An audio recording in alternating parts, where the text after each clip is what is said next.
Welcome to the Alpha Mediumship Academy Podcast, a space for intuition, mediumship, and spiritual growth. I'm Joy Elle, and each week we explore conscious development, awareness, and the deeper side of spiritual experience. So, wherever you are, settle in and let's begin.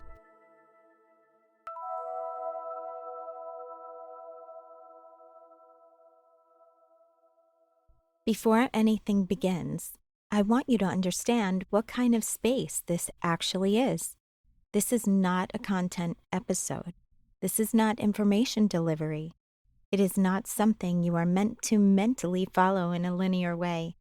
This is a state training environment. And because of that, the first layer of this entire experience is not learning. It is slowing down.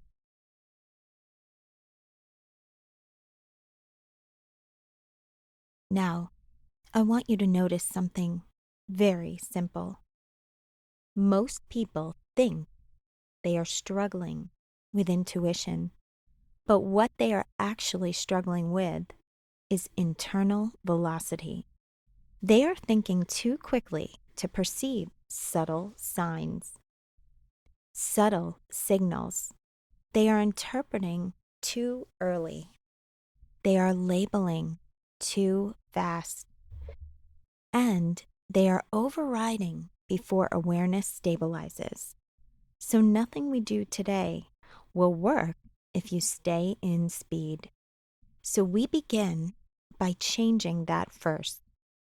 Now, I want you to sit back a little more comfortably if you can, not to adjust your posture in a corrective way, but to allow your body to stop bracing slightly. Because most people are bracing without realizing it. There is a subtle internal holding pattern, almost like you are preparing for something, even if nothing happens. Now, gently bring awareness into your breathing, but do not control it. Just notice it.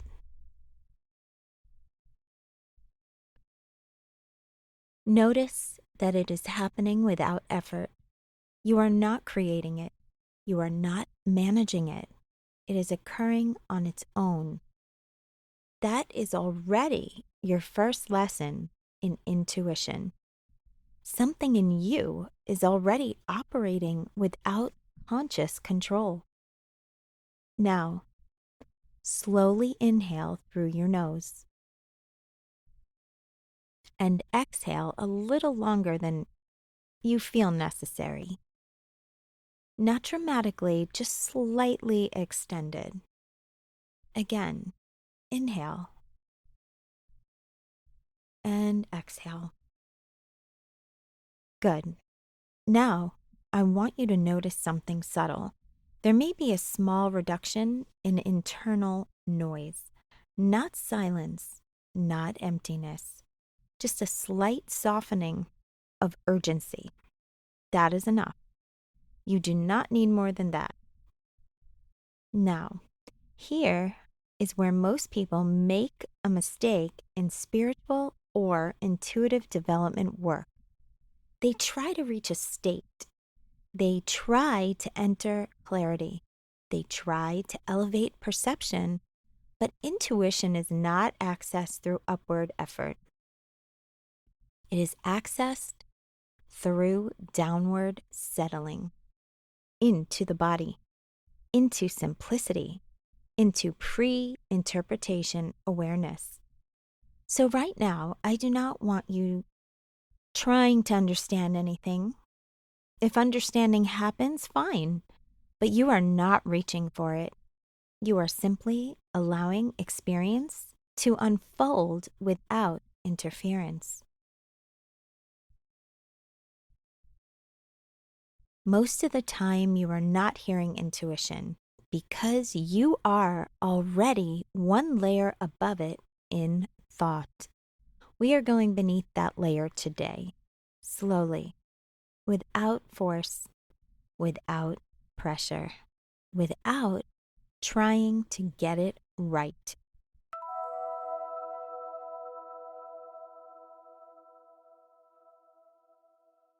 Now, we need to do something very important. We need to strip away inherited definitions because almost every confusion around intuition comes from one core misunderstanding. People think intuition is an experience you recognize after it happens. But intuition is not post recognition, it is pre interpretation signal activity. And that distinction changes everything. Let me slow this down. A subtle internal signal arises. It is extremely quiet, almost imperceptible. It is not language yet. It is not emotion yet. It is not story yet. It is simply a directional micro shift, a learning, a noticing, a movement toward or away, and then immediately the mind activates. The mind begins. What does that mean? Is this right? Is this intuition or fear? What should I do with this? And now the signal is gone. Not because it disappeared, but because it was translated. And this is the key issue. Most people are not lacking intuition. They are lacking access to the untranslated moment. That split second before interpretation. Let me give you a very grounded example. You meet someone, and in the first half second, there's a subtle internal impression. Not a thought, not a judgment, just a shift. Maybe openness, maybe contraction, maybe neutrality. But almost immediately, your mind steps in. They seem nice. I shouldn't judge. I think I like them. Maybe I'm overthinking. And now the original signal is gone, replaced with narrative. And from that point forward, you are no longer relating to intuition. You are relating to interpretation of intuition. Now, I want you to just notice something here. This is not about doing better. This is about noticing how fast the system converts signal into story. And that speed is different for everyone. It is faster than awareness, so the entire practice becomes learning to slow interpretation by even 1 second. That is it. That is the skill.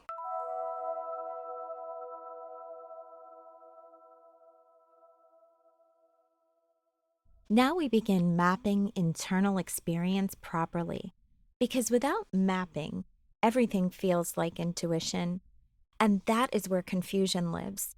There are 3 distinct internal systems operating at all times, and the goal is not to remove any of them. The goal is to recognize them clearly enough that they stop blending.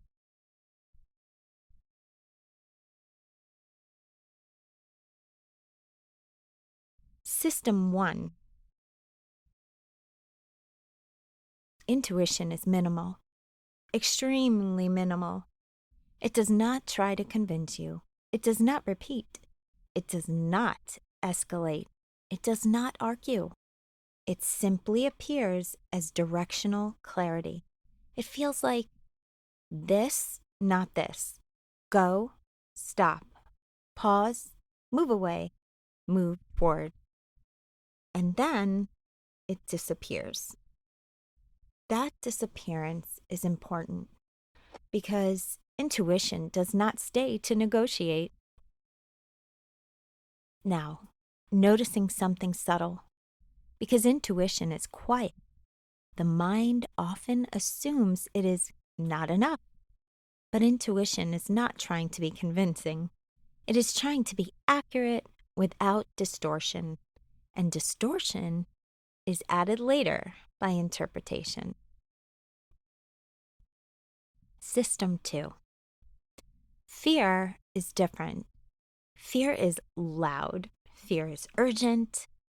Fear is predictive, based on memory.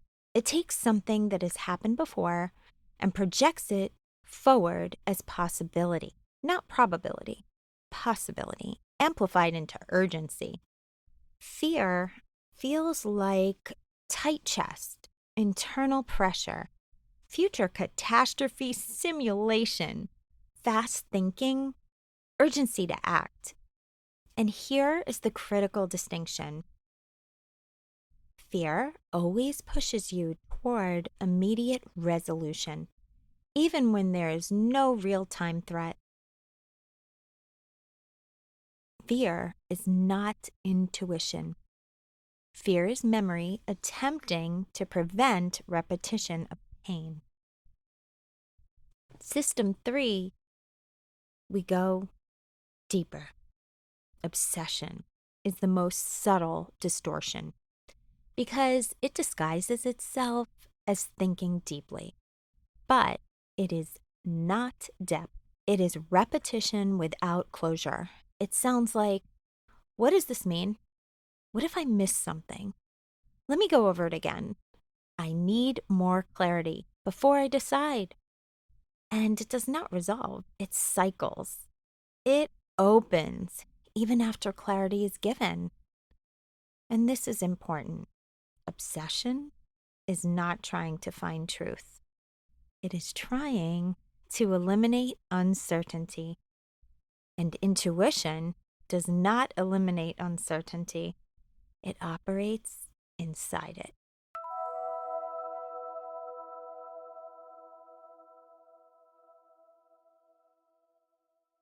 Now we continue, and I want you to notice something very important as we move forward. You may already be starting to observe yourself differently. You may be noticing thoughts not as truth, but as movement.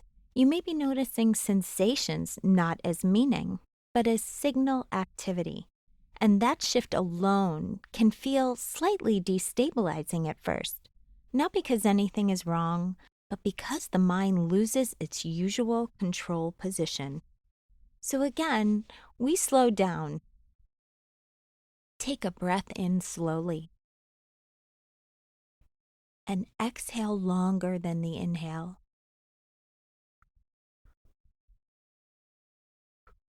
Good.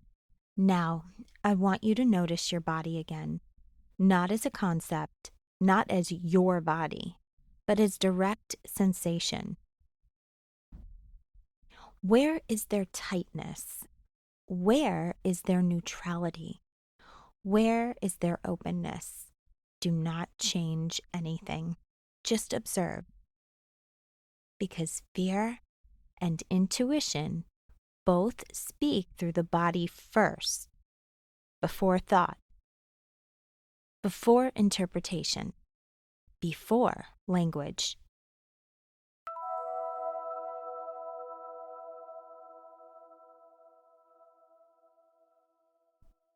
Now we go deeper into fear, and I want you to hear this clearly. Fear is not an enemy. Fear is not something to eliminate. Fear is a protective, forecasting system built from memory. It is trying to help you avoid repetition of pain, but it does not distinguish between past threat, present reality, future projection. It blends them. So, fear takes something like a past emotional experience and projects it forward as if it is happening now. And the body responds as if it is real time. That is why fear feels so convincing, because the body does not know the difference between imagined threat and present threat. It only knows activation. Now, I want you to think of a moment in your life where you felt, I just knew something was wrong. Notice how fast that knowing arrived. Notice how immediate it felt. Now, slow it down in memory and ask, was something actually happening in that moment? Or was something being projected? Most of the time, fear feels like intuition because it is fast, but speed is not accuracy. Speed is activation.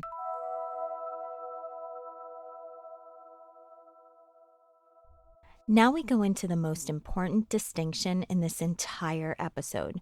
This is where most people stay confused for years because both intuition and fear create body sensations. So people assume if I feel something strongly, it must be intuitive. But that is not true. Fear creates tightness, pressure, urgency, contraction, forward racing energy. Intuition creates neutral clarity, quiet direction, no urgency, no emotional escalation. Now, here is the key distinction. Fear pulls you forward into reaction. Intuition does not pull you, it simply points. Fear says, do something now. Intuition says, this way. And then stop speaking. Now I want you to notice something in your own system. When you recall past decisions, how many were driven by urgency? And how many were driven by quiet clarity? Most people discover something surprising here. Urgency is often what they followed, not clarity.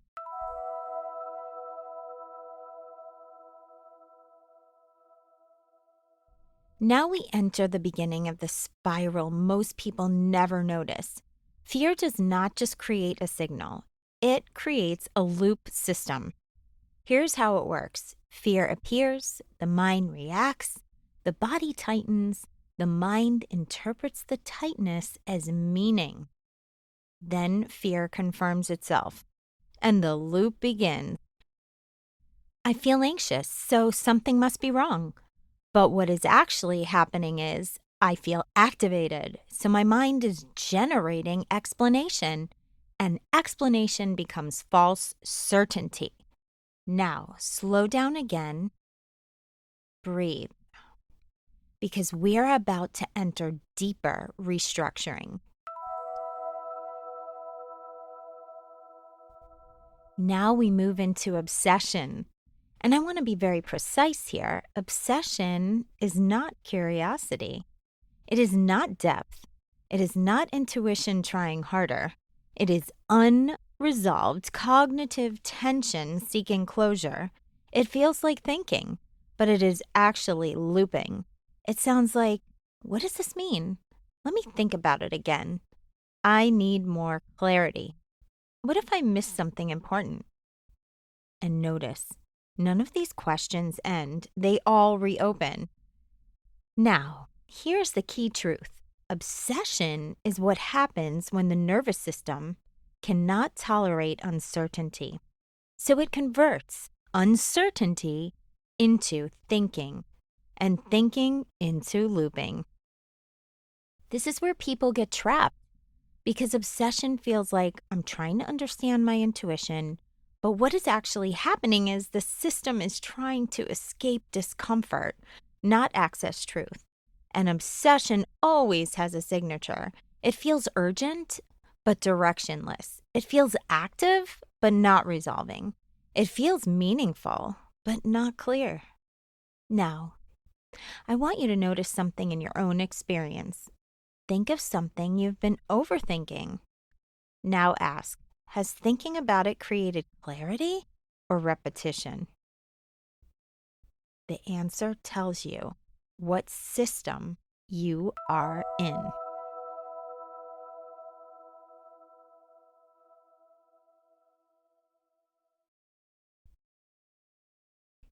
Now we begin deactivation, not by force, but by interruption of pattern. Step 1. When a thought repeats, you do not follow it. You do not solve it. You do not complete it. You notice this is repetition. That alone interrupts identification. Step 2. Bring attention back into the body, not to fix anything, but to exit cognitive loop dominance. Step 3, ask nothing. Do not search. Do not interpret. Just return to sensation, because obsession cannot survive sustained embodiment. It requires abstraction. Now breathe. We continue. Now we begin rebuilding intuition access, but not as concept, as direct experience. Intuition is not something you improve. It is something you stop interfering with. Now slow down again. Notice your current state. No judgment, just awareness. We begin training first signal recognition. Think of a small decision. Anything neutral. Now notice. Before thought, what is the first impulse? Do not evaluate it. Do not refine it. Do not validate it. Just notice. Now observe something important. The mind will immediately want to replace it. That replacement impulse is the interference layer, not intuition. Now we train trust through small actions, not big life decisions, small movements. What to do next, what to respond to, what direction feels lighter, and you follow first impulse, not because it is always correct, but because it is cleaner signal access. And over time, cleaner signal becomes recognizable. Now we stabilize everything, because insight without stabilization becomes confusion again.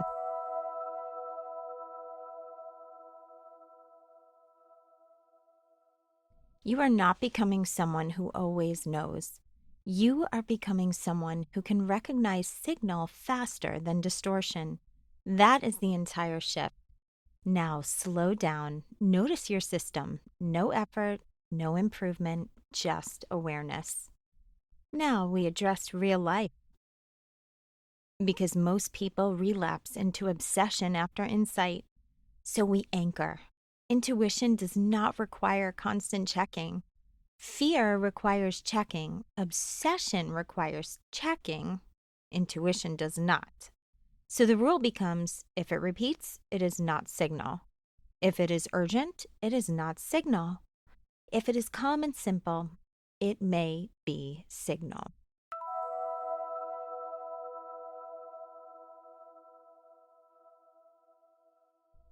Now we close, not by ending learning, not by sealing recognition.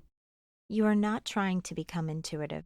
You are becoming less interfered with, and that is enough, because intuition was never absent. It was just buried under speed, fear, and repetition. Now those layers are visible, and once something is visible, it becomes optional.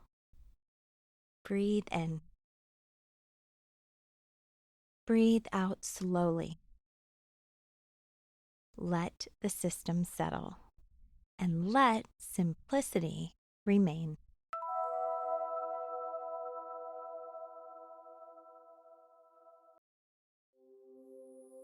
Thank you for being here with me today. If this resonated with you, you can continue your development through Alpha Mediumship Academy using the link in the show notes. And if you enjoyed this conversation, make sure to follow the podcast so you don't miss future episodes. And just remember, you're probably perceiving more clearly than you think. You're just learning how to trust it. Until next time, stay aware, stay grounded, and trust yourself a little more than you did yesterday.